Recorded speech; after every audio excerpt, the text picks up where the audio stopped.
આજે આપ જોઈ શકો છો એ પ્રમાણે સીઆરઓ કેથોડ રે ઓસિલોસ્કોપ ઉપર આપેલા છે. આ કેથોડ રે ઓસિલોસ્કોપના એક્સ અને વાય પ્લેટ ઉપર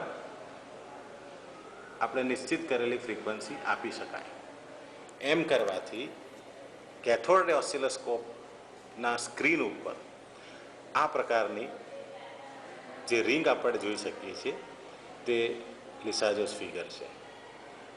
પર્ટિક્યુલરલી આ પ્રકારની જે રિંગ છે એ આપણે એક્સ અને વાય પ્લેટ ઉપર બે અલગ અલગ ફ્રીક્વન્સી જનરેટર પરથી એક સરખી જ્યારે ફ્રીક્વન્સી રાખીએ છીએ ત્યારે જોવા મળે છે. હવે જ્યારે આ ફ્રીક્વન્સી રેશિયો બદલીશું ત્યારે આના આકારમાં ફરક પડશે. આપણી પાસે તો મિત્રો આપણે જોયું તેમ આ પ્રકારની એક સીઆરઓ ઉપર લેબોરેટરીમાં એક હાથ વગું સાધન મળે છે જેના ઉપર આ પ્રમાણે બે અલગ અલગ ફ્રીક્વન્સી જનરેટર દ્વારા જે કંઈક ફ્રીક્વન્સી જનરેટ કરીએ તે સીઆરઓના ઇનપુટમાં આપીને ફ્રીક્વન્સી રેશિયો ફ્રીક્વન્સી જનરેટર જે છે એમાં આપણે ઈચ્છિત મૂલ્યનું સેટ કરી શકીએ છીએ અને વિવિધ પ્રકારની જે કંઈક આપણે અત્યારે વિવિધ કિસ્સાઓ અહીંયા પ્રેઝન્ટેશનમાં જોયા એ તમામ ફિગરો આપણે મેળવી શકીએ છીએ.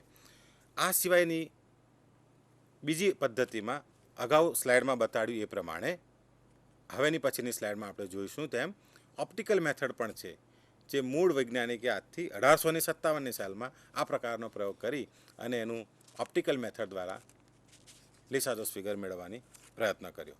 હવે એના પછીની સ્લાઇડમાં હવે જોઈશું એમ આ એક એવી વિડીયો છે જેમાં ફરીથી આપણે લિસાજોસ ફિગર મેળવવા માટેનું પ્રાયોગિક નિદર્શન જોઈશું. અહીં આ વિડીયોમાં આપ જોઈ શકો છો તેમ એક ગરણી લેવામાં આવી છે અને એને દોરીથી બાંધેલી છે.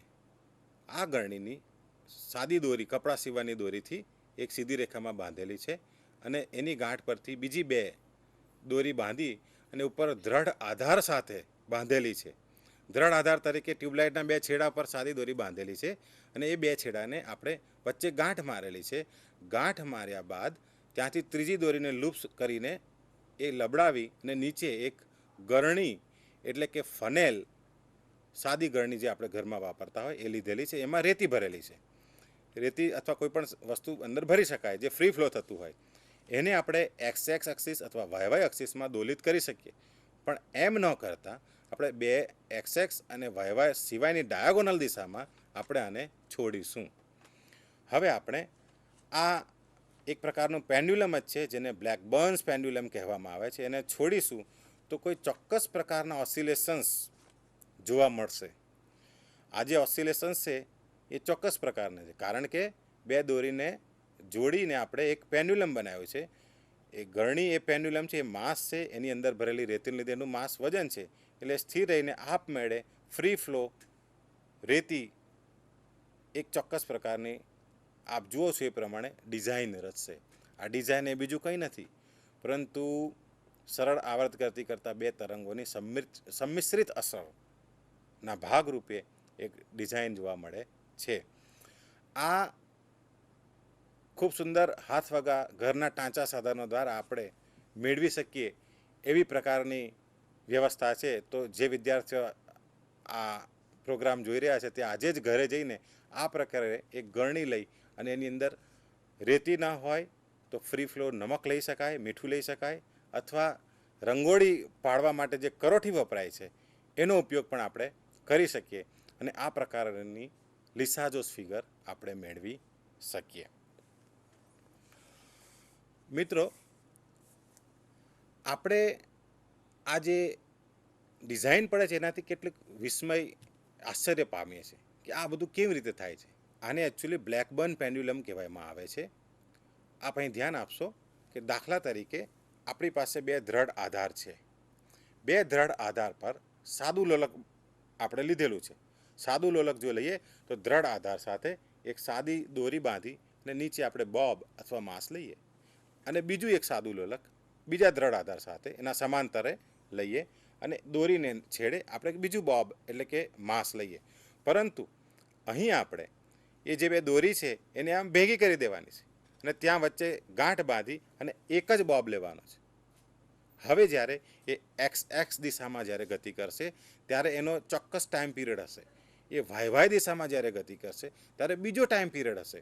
પરંતુ ડાયાગોનલી છોડતા આ બંને ટાઈમ પીરિયડ્સને લીધે બેની સુપરપોઝિશન ઓફ વેવ્સ જેવું પરિણામી અસર જોવા મળશે. એટલે એ જે ચોક્કસ ડિઝાઇનમાં આંદોલિત થશે. એટલે જ આને પેન્ડ્યુલમ કહેવામાં આવે છે, બ્લેકબર્ન પેન્ડ્યુલમ કહેવામાં આવે છે. તો વિદ્યાર્થી મિત્રો, આ ખૂબ સુંદર નિદર્શન આપ જોયું અને આપ આજે ઘરે જઈને આ પ્રકારે લિસાઝોસ ફિગર મેળવવાના પ્રયત્ન કરશો. હવે પછીના સ્લાઇડમાં આપ જુઓ છો એ પ્રમાણે કે આના ઉપયોગો શું.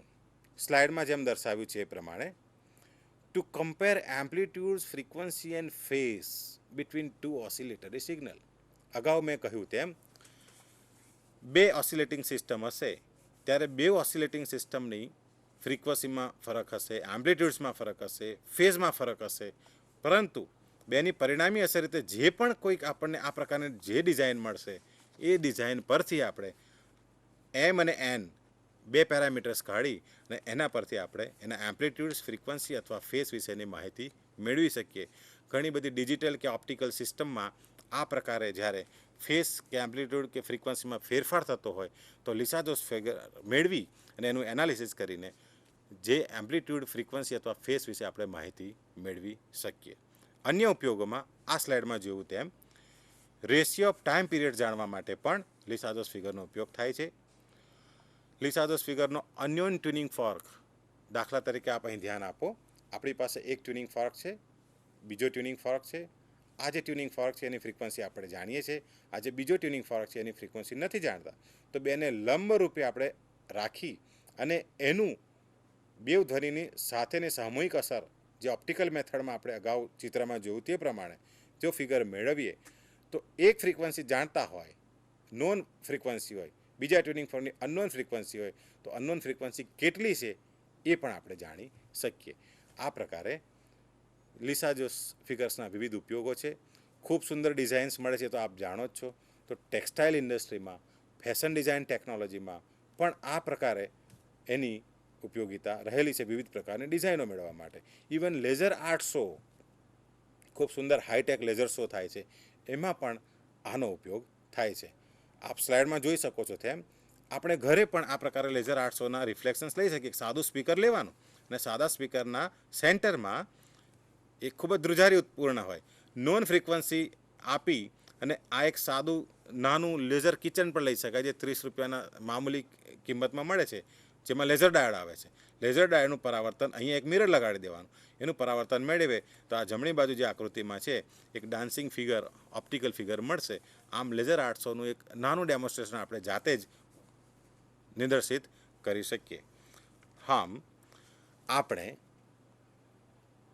સરળ આવર્ત ગતિના વિવિધ પાસાઓનો અભ્યાસ કર્યા બાદ હવે આપણે દોલનો વિશે અને દોલનોમાં વિવિધ પ્રકારના ટાઈપ્સ જે છે અને રેઝોનન્સ વિશે આગળની માહિતી આપણને મારા સાથી અધ્યાપક મિત્ર નરેશભાઈ પટેલ સાહેબ આપણને આપશે. Shri Nareshbhai Patel. Thank you, sir. After getting lot of information about the simple harmonic motion, now we'll go for study of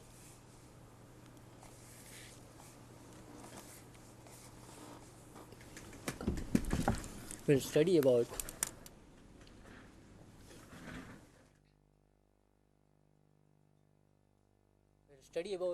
simple harmonic motion like damping, simple harmonic motion, free simple harmonic motion, driving force oscillations.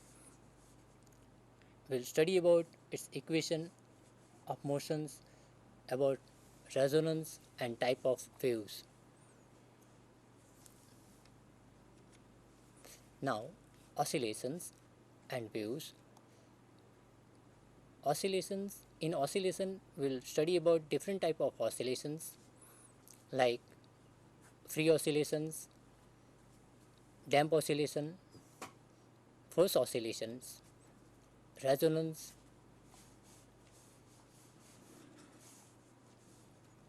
Then we'll study about waves, generation of waves and propagation of waves. Then we'll study about type of waves like mechanical waves and electromagnetic waves. Now, this oscillations we are studying, we are using the elastic medium. What we mean by elastic medium is when we are applying the force on the medium, and suppose we are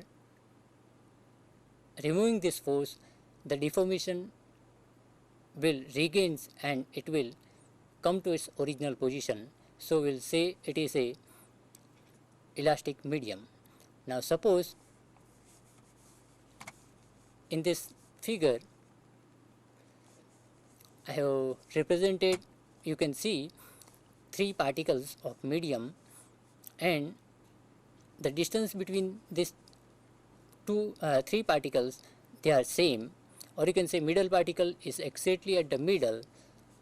And suppose now we are applying the external force to this middle particle, what will happen is that this particle will shift from original position, and suppose this external force is applied from right to left, it will slightly displace from this point to left side. Now due to this shifting of particle from equilibrium position to left, it has been deformed. So now naturally restoring force will produce. This restoring force will be from left side to right side. So naturally this particle will try to come from its shifted position to equilibrium position.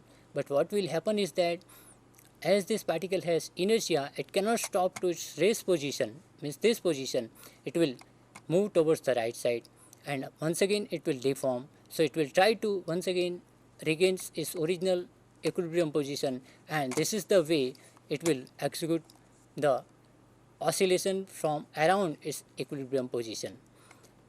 Now when we want to study this oscillations in the system, suppose we are assuming this nearby medium particle is not producing any frictional force to its motion, what will happen is that this particle will move forever as a free oscillation.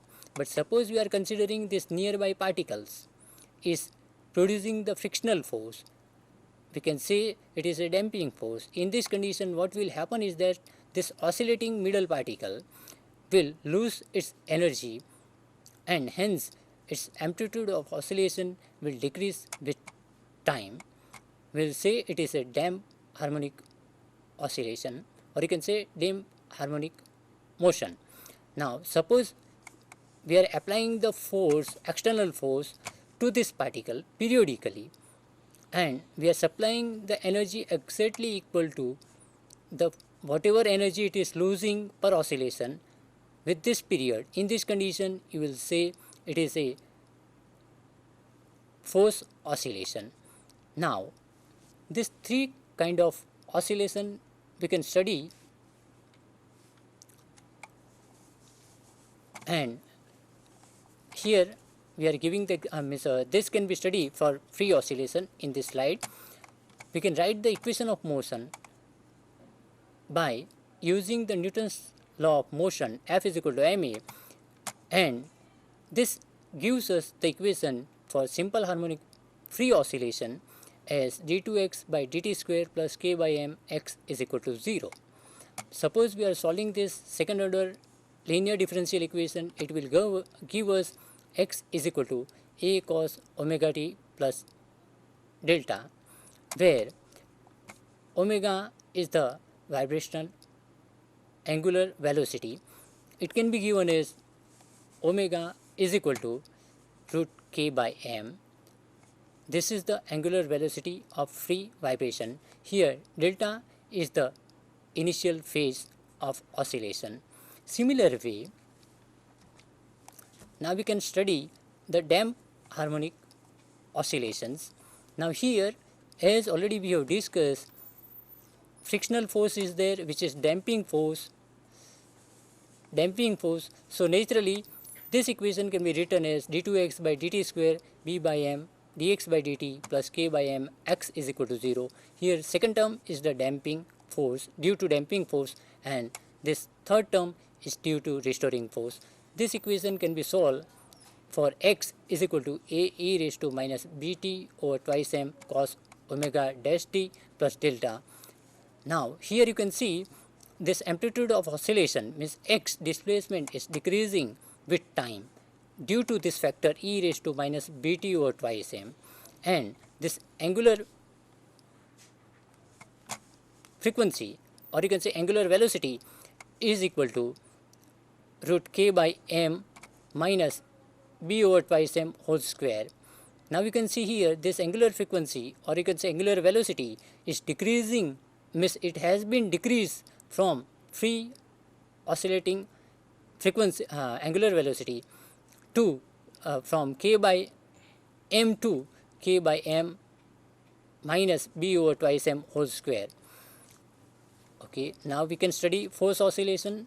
In this condition we are applying the external force, so the equation of motion can be written as d2x by dt square plus b over m dx by dt plus k by m x is equal to fm cos omega dash double dash t.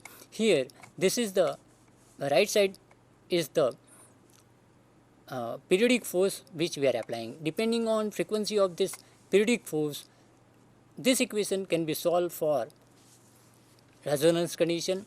Now in resonance what we are doing is that this now in this what we are doing is that this equation we are solving, and we are putting the condition that when applied frequency becomes the natural frequency of vibration, in this condition what will happen, this x displacement solution will give us the maximum, because here delta we are considering